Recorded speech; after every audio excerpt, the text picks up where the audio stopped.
Hindi ka naman loner. Hindi ganun. No. Kaya kong tumalon sa iba't ibang grupo. Pero kaya mo rin sumolo. Mas madalas solo ako. Mas madalas akong solo, ganun. Ikaw, lumaki sa Sorrento, Cavite. Yes. Buong buhay mo? Grade 3. Doon ako sa Sorrento, grade 3. Okay. Pataas na yun. So grade 3, mga 9 years old? Yata. More or less. Before that, saan kayo? Parañaque, malapit sa airport. Maluwag ba kayo sa buhay? Or challenging yung economic life ninyo nung araw? Naabutan ko pa yung panahon na may middle class pa talaga, parang gano'n. So parang nasa ganun yung pamilya namin. Komportable? Komportable naman siya. Ganun, komportable siya. Hindi naman yung sobrang nasa slums kami. Ganun, hindi ganun. Pero hindi kami mayaman. Ganun. Pero yung nung tumagal-tagal na, yun parang pabagsak na ng pabagsak yung Pilipinas nun. Napunta na sa ganun. Pero yung bata ako komportable. Okay ang childhood ko. Maganda ang childhood ko talaga.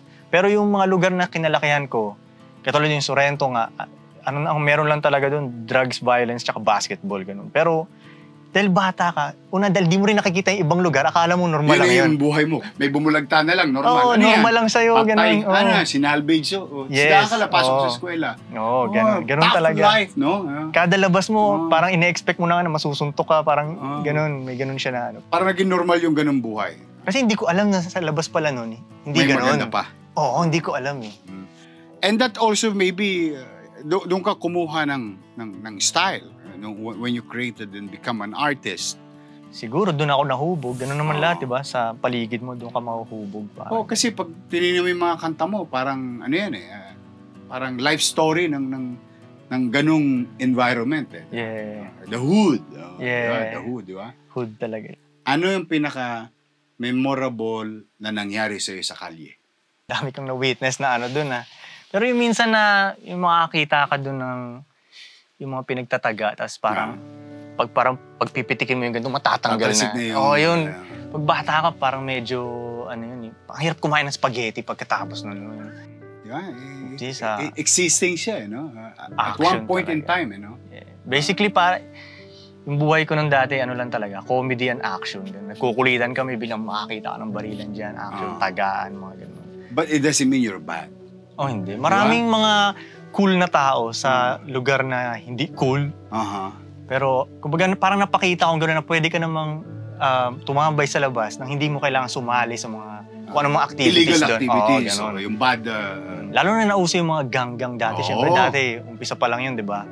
Gusto nila akong makasali doon. Pero pinili kong wag para pwede pa rin ako tumambay dito. Pwede akong tumambay dito. Kasi, tsaka dati kasi nagpapa-ending ako eh. Yun. Diba? So, basketball, diba? Piso, tamang 75. Hindi, 5 piso yung akin dati. Mayaman yung mga kapitbahay mo. Yes, ako, piso lang ang patay ako. Tsaka kung ano rin binibenta ko rin dati, kaya pinili kong wag sumali dun sa ano mga side hustle mong ginagawa ng bata? Merong dati si nanay kasi, nagbibenta siya sa office niya ng multi-purpose siya na sabon eh. Parang gano'n. Okay. So yun din ang nilalako ko dun sa mga pamilya ng mga kaibigan ko, mga nanay nila, multi-purpose siya na sabon. Bakit mo ginagawa? Kasi nung bata pa lang ako, nung una kong nabenta yung parang, may laruan ako na truck na kulay dilaw. Tinry ko lang siya ibenta sa isang kaibigan ko. Nung binili niya, parang nagustuhan ko yung feeling na yun na... Kumita ka? Parang ganun. Sa kung ano-ano nang inisip ko, invento na, gumawa ako ng comics, nag-drawing ako ng sarili, naggawa ako ng sariling story, naghanap ako ng batang mauuto. Yung comics to. Talentado no? Yun lang, naramdaman ko lang yun na pwede palang pumera ng magbibenta ka. Nahook na ako doon. Hanggang lumaki na ako, ganun na yung naiisip ko. And you went to US? Yeah, bandang 17 years old. 17? I mean, 7 years ka nag-stay. Yeah, pero hindi siya buo. Pabalik-balik rin ako ng Pilipinas. Kasi tuwing makakuha ako ng pera, niisip ko pang party ko na sa Pinas to. Balik agad tayo. Kaya hindi ako nakapunta ng New York, mga Miami, mga ganun. Kasi pag parang nasa Pinas pa okay to. Kasi kung sa New York ko pupunta yun, let's say kunyari $1,000 ko na dati. 3 days lang sa New York yun yata, 2 days, di ba? Saglit lang. Sa Pinas, isang buwan na party yun, no? Inuman yun, di ba? Saka siga ka. Dami kang tsape. Ikaw yung boss, di ba? Paldo! Pag-uwi mo, ikaw yung boss doon, di ba? Ganun ba talaga eh? Kaya wala akong napuntahan sa Amerika, mga Staples Center, wala akong nakita. Sorrento agad. Bakit ka, ba't ka bumabalik? Kung meron ka ng opportunity to better yourself economically sa Amerika. Malungkot dun eh. Ha? Boring dun, malungkot. Tamo? Ano Totoo ko talaga yun. dun?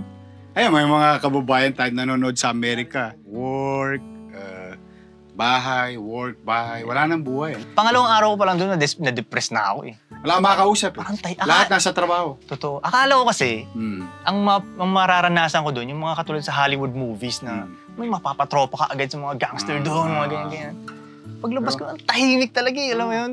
Kasi walang pansinan, nakaka-depress talaga. So that's how boring it is. No? Totoo. Pag wala ka talagang trabaho doon, kung turista ka lang, you cannot stay longer. Mas masaya pa rin sa Pilipinas. Mas masaya, mas malaya. Akala ko nga, land of the free dun eh. Pero ang daming rules dun eh. Dami. Di ba? Oo. Eh, dito ang land of the free. And they're certain about the rules. Okay, now, there was an incident kasi while I'm campaigning. I think it was in Cotabato, if I'm not mistaken. So we were doing motorcade. May sumigaw sa akin, Isko! Isko! 2 joints! Ay, gumano siya. Ay ko, gumanon din ako. Viral yun. That thing, I think that thing went up to 14 million views, no? Sa Facebook. Okay, for the sake of our viewers, ano ba ang 2 joints? Kasi alam ko, nung minsan nanood ako ng video mo, you're talking about yung 2 joints. Yung, the way you portray in the music. Di ba? It's not about drugs. Wala akong nakitang droga doon na you're expounding or propagating this. What is 2 joints to you as a message to your listeners and the viewers? Okay, good question. Yung 2 joints talaga ng mismong wala masyado siyang malalim na meaning talaga. Kumbaga, ang meron akong pinakikinggan na foreign rapper dati doon na 2 Chainz yung pangalan niya. Doon ko lang siya kinuha.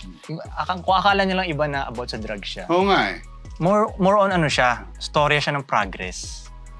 Parang ganun talaga kami. Like, simula kami, napanood talaga nila yung buhay namin hanggang mula, umpisa hanggang dulo eh. Nakikita nila, nag-iiba yung lugar na tinitirahan namin, nag-iiba yung forma namin, yung kinakain namin, nag-iiba.